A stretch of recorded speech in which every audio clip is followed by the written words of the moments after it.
Hello, allow me to continue where I left off yesterday, which was essentially introductory remarks. You will notice that equipment continue to dissipate heat, and I have also told you about saying there is always what do you call a loss for the intended function. The simplest thing we can talk about is probably a power supply, which the input is 230 volts and then the output is typically if you take a computer it is around 18, 19, 16 and a half and all that. So, for a nice rounded thing, no, let me take the output is 20 volts and the input is 230 volts. And then there is an input current, and if you multiply the input current and the input voltage, and then because of the nature of the switching regulator a power factor, we get a wattage, which is typically the heating value of the thing. So, even if you have seen good old RMS power calculations, RMS is still mathematical. The actual thing that is accepted is what you call heating value. So, if you have a resistance or if you have anything, you know very well, irrespective of the what do you call the voltage and current waveforms and the phase difference between them, what finally matters is the heating, which is the power, actual power consumption, power conversion. Now, all electronic circuits they try to be as efficient as possible, but the reality is there is a range of load conditions in which it is optimum, design is optimum. Anything less load it does not work, anything a higher load it becomes inefficient. So, inefficiency of electronic circuits invariably ends up as heat loss, and heat loss is real.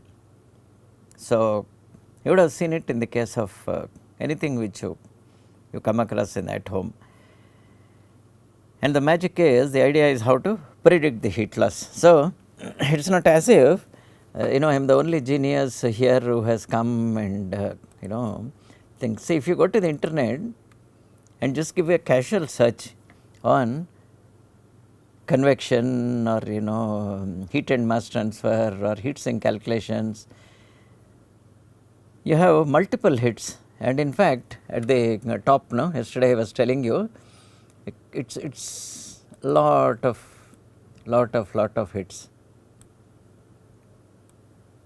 Seen this 3000 results on YouTube, and all related to only heat and how to deal with how to manage the heat, and secondly a lot of them are public lectures. Now again there also, as I said, allow me to point out, we clearly have two types. One is where the teacher wants children to, not children, I say knowledge seekers to understand. So, if you see here we have a lecture on heat transfer by, I suggest you do it, and then similarly heat exchangers, heat transfer, and then convective heat transfer, and so on and so on. So, one part of it is by lecturers and teachers who want all the knowledge seekers to understand how the final formula has been derived. It is possible for us to use it in conditions if the main problem has been broken up into smaller things, and then when you have a complicated, you have seen this, all of that fundamental analysis has eventually ended up in software, or I will say, I will use the word code. Somebody has coded all this and have presented a very beautiful animated image. I am not sure whether this is really simple straightforward animation or it is an analysis from a package which uses both FEA and CFD, and then gives you these nice pleasant results. One thing you would have noticed is in a generic case it is very useful. In a very generic case, meaning you know this fin spacing, you know the profile of the fins, and then you know various things about fin effectiveness, and then the heat transfer coefficients. But in your individual case, these things may or may not really make any sense. As I said, if you remember, I tried to show you this phone. This has 5 to 6 radios. Some of them are on simultaneously, some are not. And then you also have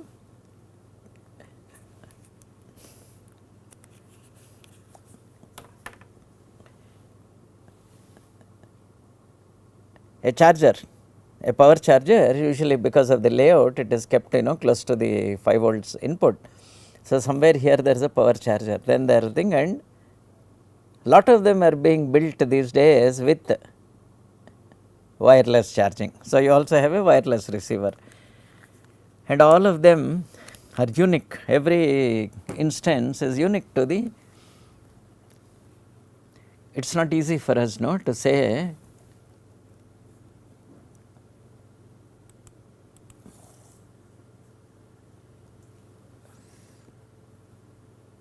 sin. Again one more thing.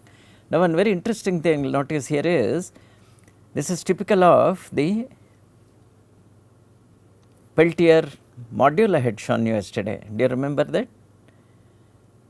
So, it is conventional and maybe a little to do with our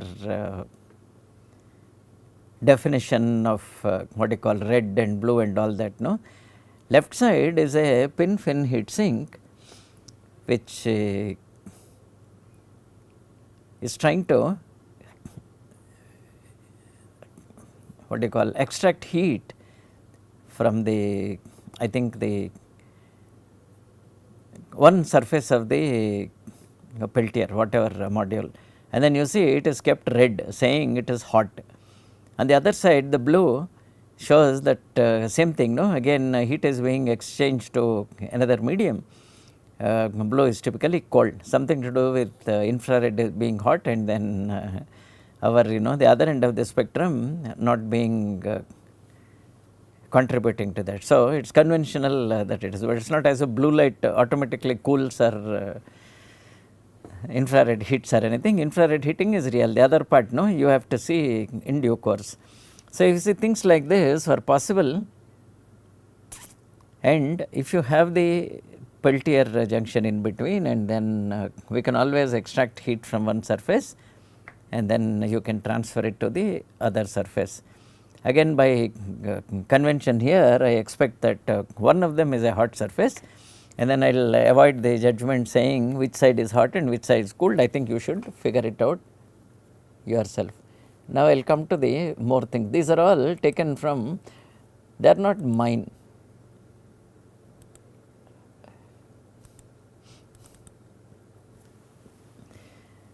We come to the second type of how do you say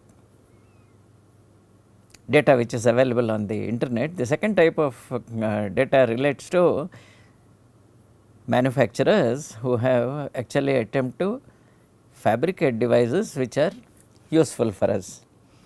That is in this case that is a cooler. Loosely the word Pentium cooler is used, but I expect it is any cooler which is built into most of the we call our common ubiquitous personal computers. You see, at the base of it we have a, at the base somewhere mounted on the circuit board is probably the what do you call the source of heat. In this case it could be any chip, and then you see here very elaborate arrangement has been made to hold the chip, and then you have a heat sink here, and then on top of it you have the small fan which sends what do you call air onto that. If you remember what I was trying to tell you yesterday, you will notice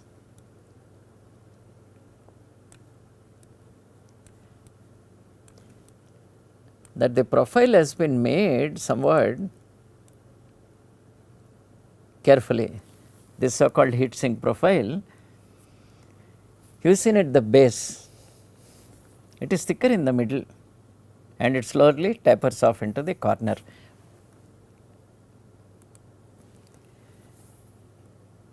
This is where a little by what you call actually making and finding out, and a lot more these days by analysis they have found out how to maintain the fin effectiveness. In this case, again coming back to the old this thing, the vertical fins are spaced evenly and they are thin.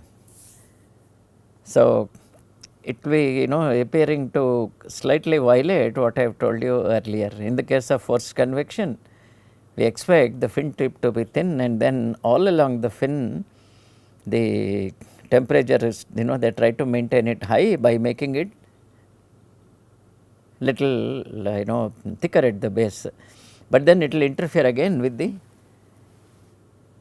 flow of heat, smooth flow of heat. Somewhere they have made a compromise. Probably they have taken the same raw material and then they have probably cut fins, actually mounted it with different fans, found out one particular combination which seems to work well. So, this optimization keeps doing well. These industry standards people also know, they keep trying it and all sorts of things. The very fact that Heatsink catalogs are big, thick, and there are so many of them shows that they are still under development. For every unique case, you need a different heatsink. A reasonable example I can tell you is, we have come to this LED lighting, and commonly we think LED lighting is all about replacing a bulb. So, the word LED bulb also is used. Now, most of them are a chip LED and at the back they get hot. So, how does one now cool these devices? How do you do it? So, you have a chance for a new heat sink. I hope you got my point. My point is that any time a new application is found, typically the so called LED bulb, there is always a chance of having to make a new heat sink.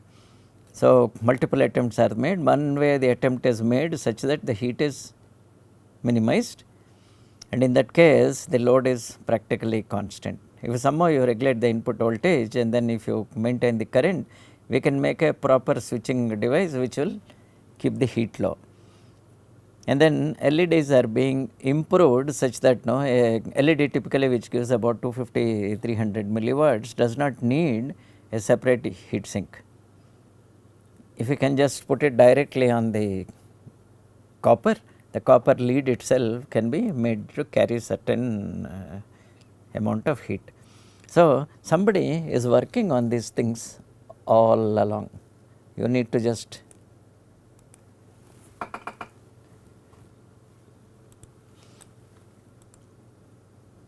see the next picture. Again, it is taken from the internet. I am not sure whether it is experimental, it is real, or what is it, but you will notice here now it is again somebody is trying something. They have tried to stack copper plates. I am not very clear whether it is experimental or what is it. And what I call, there are overclocking enthusiasts. They seem to play with water cooling and so on and so on. You see here there is a stacked plate of something underneath, I am not very sure. So, these things seem to be working all the time. So, you have a circular heat sink with radial fins. They are not just radial, they are strictly not radial. If you see they have all been made sort of halfway between tangential and radial, because when the air from the fan spins, it seems to also take it into a particular thing. So, it makes sense to make things like that. And you see at the core of it, simulation has yielded a beautiful red color. So, obviously that red color is where no it continues to still get hot and the tip is cold, relatively it is cold. So, this is where the heat sink manufacturers try to make something. Next time when you get a chance, when you have so many of your what do you call e-waste. So, if you have an earlier series of computer, there are two ways of it. One of it is the outside box you can remove and then use it as a footrest, and the inside lot of hardware is there. One of them typically is the cooler which is there. Next time I suggest you open the cooler, have a look at it, heat sink, turn it upside down, you will notice that the core, while the outside is an aluminum, the core is made with FRHC copper, fire refined high conductivity special copper, and then they make a copper slug and the copper slug is attached to that. That is the only known material, and probably they have modified it with the proper appropriate metallurgy to have the lowest conduction. You understood, no? I am sorry, highest conduction and the lowest what they call thermal resistance and conduction. Now, when it comes here, this it makes things easier.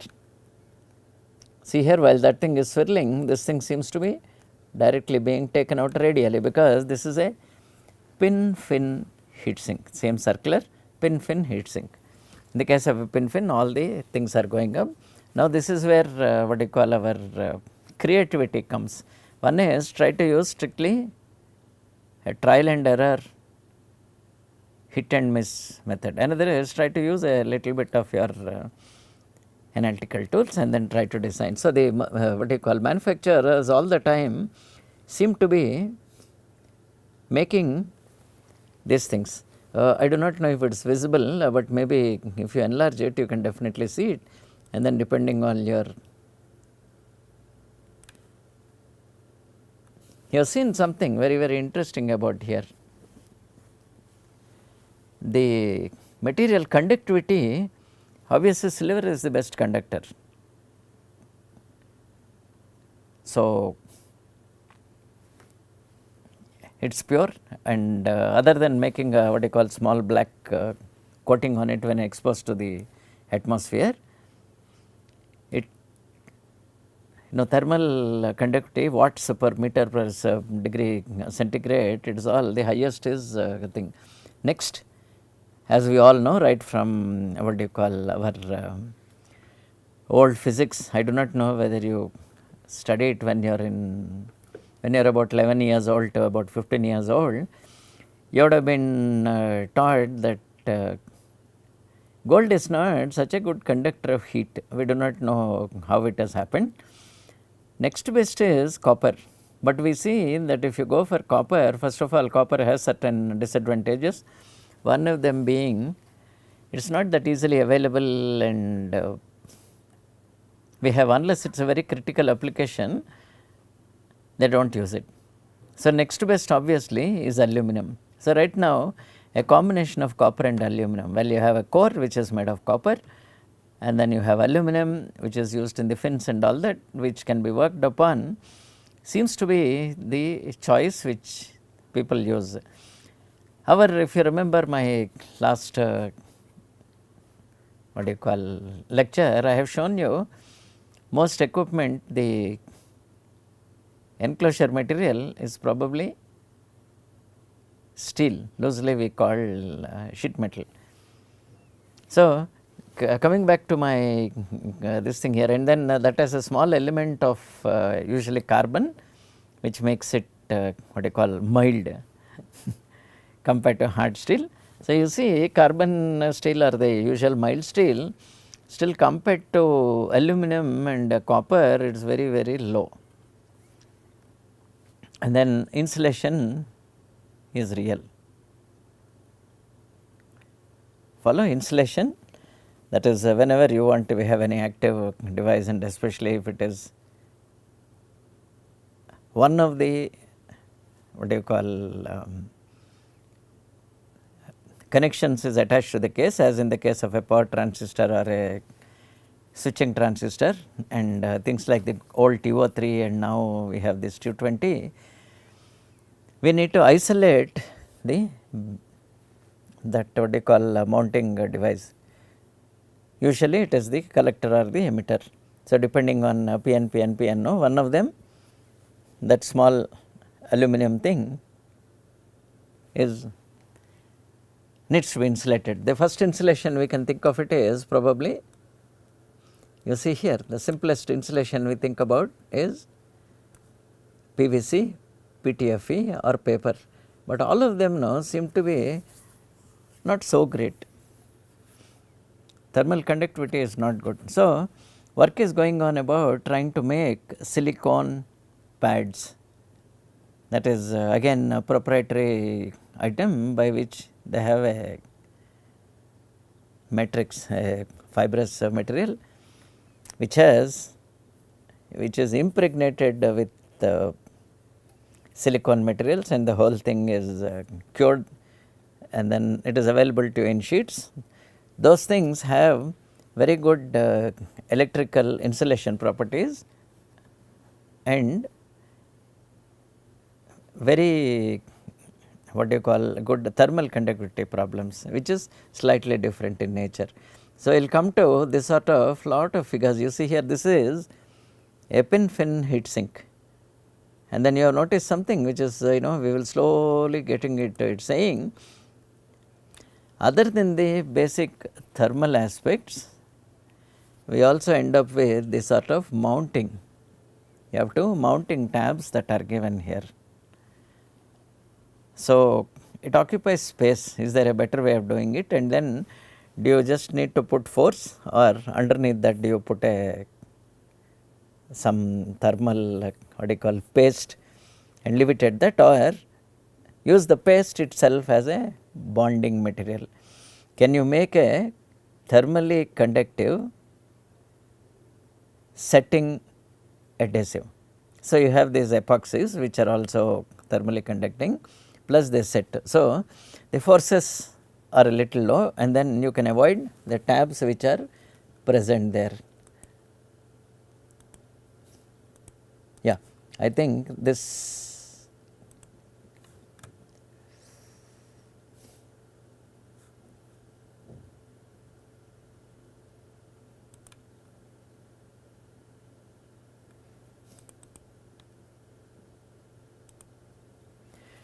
if you remember,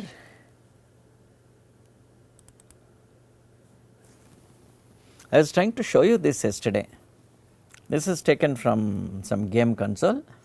So, you have seen this, there is a hood on top of it, and then that hood has been removed, and then at this back, actually it is turned around. There is a fan here, and then the fan seems to blow the heat inside. The next pictures will show you a little more about this.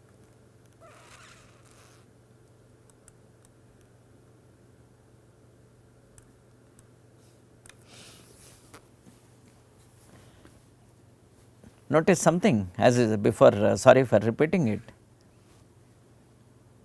They are thin fins, and then they also appear to be tapered from the bottom to the top. They are a little tapered, and then the place here for the fan is not directly attached to this,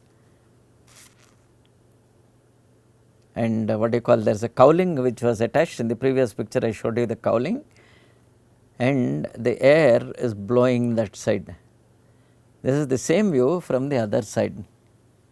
Why did they make that all that why did they go to great lengths to, if you see this profile, have you seen? This seems to be a normal extruded heat sink, and then after the extrusion is done and everything else is done, they have gone about making machining such that these screws sit here, and then there are, I am not very sure why these openings are there, but one thing you notice is it has been machined in a peculiarly a geometric ordered way. This is the reality of products and design for products. Well, in the case of analytical things, we take an aluminum block because it is easier for us to test, and then especially if you have multiple choice questions, tick one of them. There we talk about saying take an aluminum blocker and then imagine there are rows of what do you call slits in it, and we analyze it. But in reality, if you see none of that length of where the total area is available for you to do the convective heat transfer is not constant, it seems to vary. In this case, luckily it is a geometry, it is slightly easier to model. But the actual reason why they are forced to make it and make a very complicated heat sink like this is dependent on the actual packaging issues. So, you cannot treat anything in isolation. If you see here now,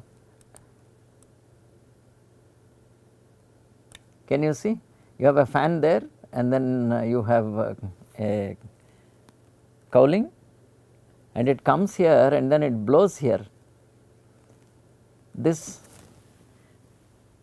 clearance is required for the air to be drawn in. You understand? No, all the accumulates, air accumulates and then comes through those spaces in between and comes out. So, based on physical layout, based on other considerations, these non-electrical items including what you call the mounting screws, including various things are there. And then I have told you about, I think in another picture now I have told you how various antennas and all are made, maybe that is one of the antennas. So, you have this tremendous amount of influence of physical layout of the equipment on design of the other things. So, you need to pack them where all you can. You have seen this is what I was trying to tell you. Now, I will try to go up again.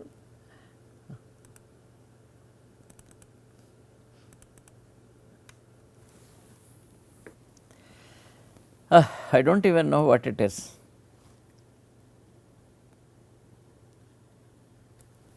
You will be surprised if you take a device like a like this.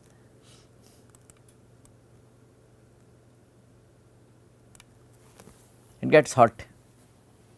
So, if you see the specs on the charger, typically the charger specs say 5 volts and about 2 amps, but 2 amps may be peak, it may not be what you call continuous. And then secondly, when they talk about an intelligent charger, I do not know how, whether the charger sees the load or the load communicates with the charger.